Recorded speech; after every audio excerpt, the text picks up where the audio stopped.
Salutare tuturor și bine ați revenit la un nou filmuleț! Eu sunt Nicoleta, iar astăzi vă invit să învățăm câteva replici cu un cuvânt bine cunoscut de voi toți, și anume ales, care se traduce totul. Așadar, haideți să trecem la treabă! Vizionare plăcută!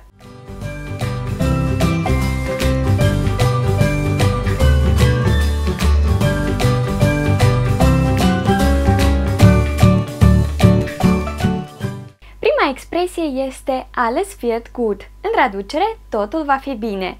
Iar exemplul cu această expresie este unul mai inspirațional, spus de către Oscar Wilde și sună cam așa: Am Ende wird alles gut. Und wenn es nicht gut wird, dann ist es noch nicht das Ende. Într-un final, totul va fi bine, iar dacă nu e bine, nu este finalul încă. A doua expresie este alles hat seine Grenzen, care se traduce că totul are o limită. În continuare, vom face și un exemplu cu această expresie. De exemplu, Niemand will sich streiten, aber alles hat seine Grenzen. Nimeni nu dorește să se certe, dar totul are o limită. În continuare, învățăm expresia alles ist gut gelaufen. Putem utiliza această expresie de fiecare dată când dorim să întrebăm dacă totul a decurs bine. Zum Beispiel, Ist alles gut gelaufen? Hast du die Stelle bekommen? Wenn alles gut läuft, werden Sie sich morgen bei mir melden. A decurs totul bine? Ai obținut jobul? Dacă decurge totul bine, ei mă vor contacta mâine. La fel de utilă este și expresia alles zu seiner Zeit, toate la vremea lor. Zum Beispiel, Glaub mir, mein Freund, alles im Leben hat seine Zeit und wir müssen nur den Moment genießen. Crede-mă, prietene, toate în viață vin la vremea lor, iar noi trebuie doar să savurăm momentul.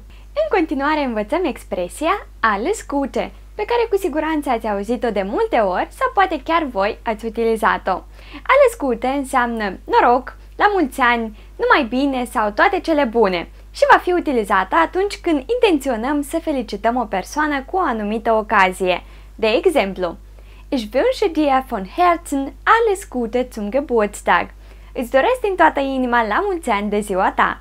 O altă expresie la fel de des întâlnită este și alles klar, care se traduce în ordine, dar să știți că la fel de des o veți întâlni și sub formă de întrebare, cum ar fi alles klar bei dir?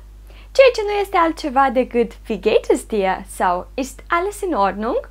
Adică, cum îți merge? Este totul în ordine la tine? O altă expresie este și alles in allem, ceea ce se traduce ca fiind în general sau per ansamblu. Zum Beispiel, Alles in allem war das sehr interessant. Per general, a fost foarte interesant. Următoarea expresie este alles auf eine Karte setzen. A juca totul pe o carte, iar exemplul potrivit ar suna cam așa: Wer in Aktien investieren will, sollte nicht alles auf eine Karte setzen, sondern ein breites Portfolio erstellen. Cine își dorește să investească în acțiuni, nu trebuie să joace totul pe o singură carte, ci să-și formeze, să-și creeze un portofoliu mai larg. Și spre final vom învăța expresia alles in Butter. Aceasta nu înseamnă totul este în unt. Este o expresie ce se va utiliza mai mult în limba vorbită, adică umgangssprachlich, și înseamnă totul este bine. O situație ar fi: Wie geht das Geschäft? Alles in Butter. Cum îți merge cu afacerea? Totul e bine. Iată că am ajuns și la cuvântul zilei, care astăzi am hotărât să fie das All, ceea ce înseamnă univers. Cam acestea au fost cuvintele și expresiile de astăzi, sper să vă fie utile, iar dacă totuși le-ați învățat și le cunoașteți foarte bine, dar nu sunteți mulțumiți de pronunția și accentul vostru, atunci vă recomand un curs de Deutsche Aussprache, al cărui link vă las în descrierea acestui filmuleț. Vă asigur că va fi foarte util și interesant.